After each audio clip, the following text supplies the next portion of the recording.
Wait, guys. Oh, Divine TV. Oh, Divine TV. Divine TV. Muzesi. Imena Gitero. Apostle Imena TV show. Wewe witwa nde? Kenisha. Wewe bali muri kamirete Kenisha. Kenisha nguru bari Kenisha ndibejo. Mwanza makuza tabangire cyongera kurwa mu mushikambe cyongera ba mu ndakaba rwisherekeza muri marwa muri matuma majyambere rya kurwa mbago meranye uko.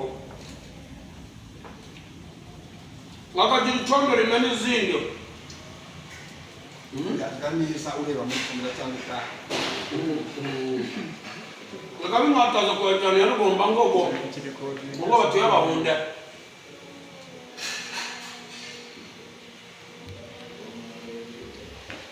Jaksida. Yarababwiye rero nirirwa mu biganiro nikorera ngo yarasaze none nimureke niri. Hano yita Jugisidati Restaurant.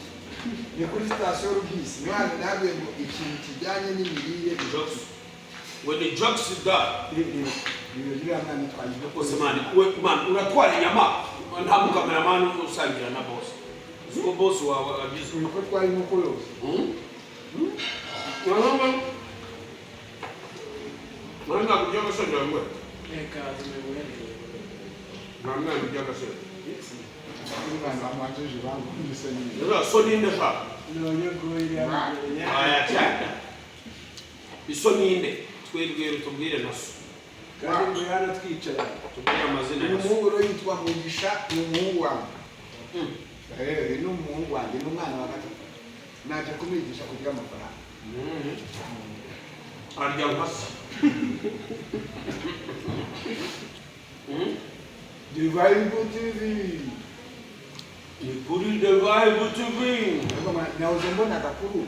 Imena korodo. Ngo baramufunze yagiye Musanze. Ngo bamuhagaritse. Yatwaye yanyo. Nore. Ariko mbone yari muri pasiteri. Yari muri pasiteri noneho aba bamuhagaritse Ngazana ikiburi. akubita umupolisi ifoka. Ngazana ikiburi ngo kaza akamodoka karamupakira. Rode narakubwiye dore bashaka kugufunga. Bamuhaye akasi woningi. Ese kora wave kunzoga ko nanjye nasivuye. No. Ntabwo nzo. Yagazimwa. Nyese bamukubita bifo nyine bamuhagarikaga yasinze baguze. We bari imbere yawe. Ubundi nukurandikira So muri proud. ni cyo mu cyaro mwana aho ngo ndiso Wasanze so mu mujyi. Yagutaye mu cyaro. Hanyuma. Korode ko rero ngatwara imodoka ngagenda muri pasiteri ngageze imbere umupolisi ngo ahagaritse pasiteri ngo umutipe azanye ikiburi ariko se niba uswa waza akamodoka ka polisi ngo gahita gaterura akamujyana muri kare inkuru ziri kuvuga ngo yuko ngo yarebye muri gereza ngo yagiyemo baramufunga rwose n'amakote kumwe yaborora ariko kubw'amahirwe abona baramubwiye ngo amazemo amasaha ngo niyitaye Korode narakubwiye niyo usanga koko baragufunze ubaguma mu gihano kandi ariko Korode umuntu amutumiye akaza ni muri Jugisidati Restaurant yumvise ariko muri Jugisidari reka tugutumira hano muri Jugisidari ntabwo uzongera gusuzugura abapolisi rwose aharya inkoko kuko wageza itekanye n'umuceri ega niba yariye ibiryo nk'ibi ariko mbikitirana we kurya inkoko zose ako n'umuceri nawe uri kandi agafasha gashwanyaguza n'imico myiza abona mwebwe mugira inyama zonyine mwagira ngo munyita ariko muzamubona nabuze inyama hano bahita Jugisidati Restaurant ni kuri station Rubisi ni wantu bashobora kugiteka iyi ni pilau na nyama na firiti na salade na inkoko bagwete mu Giswahili Kuku. na kuku mu Cyongereza chicken mu Giswahili mu Giswahili ni gute shaka Kuku. Kuku. inkoko mu giswahili ni Mukigande. kuku Mukigande. Kigande simbizi. Uganda. Inkoko mu kigande Ndabera bayita. kumanyi Uganda. Tomanyira. N'ababwirwa. Jimbere yaza. Pastor umwana arashaka inkoko. Iwabo mu rugo nta mukozi yaba asize. Ahubwo akoze. Inkoko ni iz'abantu bashaje bashaka kongera imbaraga. Umukozi si we. Mani bigaragara yuko mu rugo daheruka kubahaga koko. Uyu mwana. Aganyika mu ishati. Ariko si twagowe. Bafite ari bangana. Bafite ari bangana. Rero ikintu cyiza Bano. kandi uyu ni batanu. Muri abana bakaba. Inshuti zaje ariko rero abantu mpamvu bamuyonga avuga cyane do urarandira kuvuga nabi. Iyi nayo nayihishemo hano. Nagafatire gawuye. Akabigeza uko ari gato. Mwana yakoze. Sibwo bwa mbere y'ibyo bwose. Cyane bwo bwa mbere. Aka ni agaki. Aka ni agaki. Akurubu ni inyama y'inka ivanze n'ifi. Oh yes. Ivanze n'indi nyama yo mu mazi. Basha, ibintu byose ubona. N'indi nyama yo mu kirere. Warahi.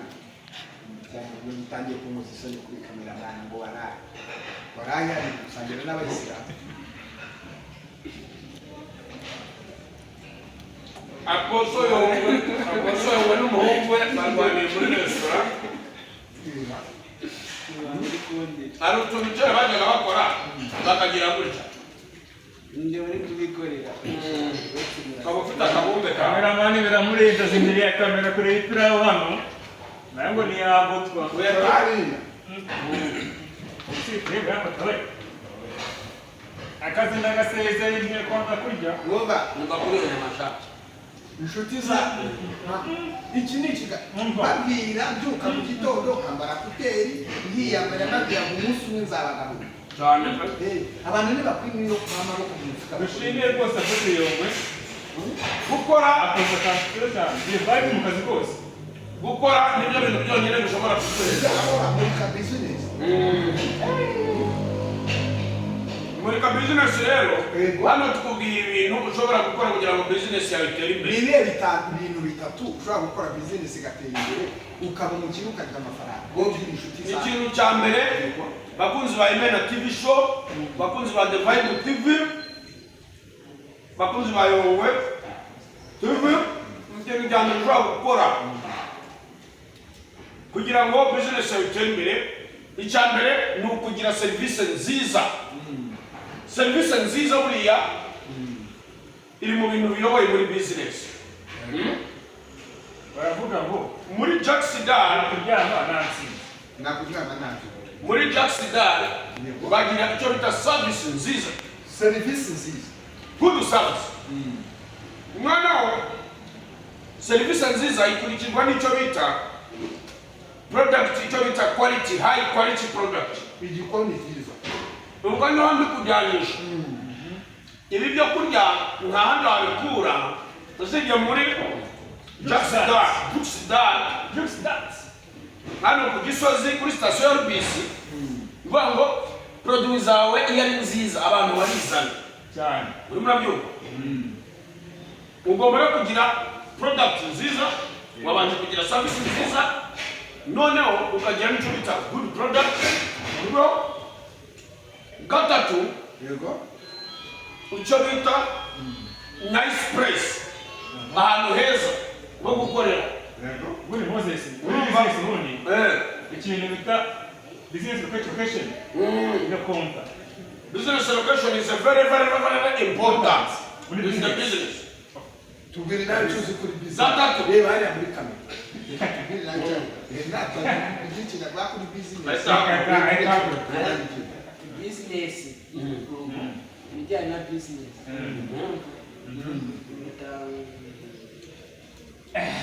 Tubwire. ni gute wakora business ukazajya wigura ibyo kurya reba muri kamera Tubwira. Babwira akantu bita customer care. Customer care. ni gute wakora business ukabona amafaranga uburyo nabona kugira ngo ngure bino nabanza wajya uvuga nka so nabanza nakavuga na papa wanjye nakabwiriza babandi bavuga ati ngo papa wanjye ni umutekamutwe aya ni amaturo ndi kurya yaje nahetse nyine babo nawe urabizi ko bavuga ko so ari umutekamitwe bamubeshye so ninde se wabibwiwe n'iki wabibwiwe n'iso